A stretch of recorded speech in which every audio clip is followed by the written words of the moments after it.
Welcome to the channel, ladies and gentlemen. If you need to factory reset your Windows 11 PC or laptop, I'm going to show you all the steps that you need to take. So let's dive in. Okay, ladies and gentlemen, we're starting right over here. I've got my Windows 11 PC, and you'll see down at the bottom of my toolbar, we'll see our start icon. Let's right click on that and let's look for settings. So once you're in settings here, you're going to go over to the left hand side. You will see system. And when you're in system, you're going to come and run down this menu and you're going to look for recovery.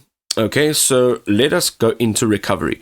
Now, once you're in recovery, there's a few options and it depends on exactly what you want out of the reset that you are doing.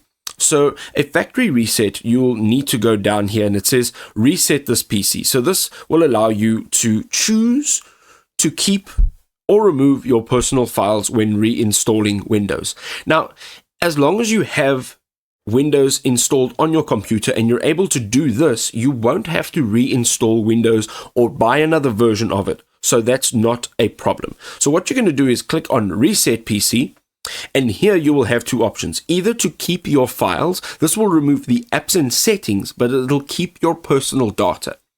Then you have the remove everything. And this literally will remove absolutely everything, just like the time that the PC or the laptop came straight out of the store and you opened it and pushed the power button for the first time. So that's the second option. If you want help choosing, you can use this button over here, the help me choose.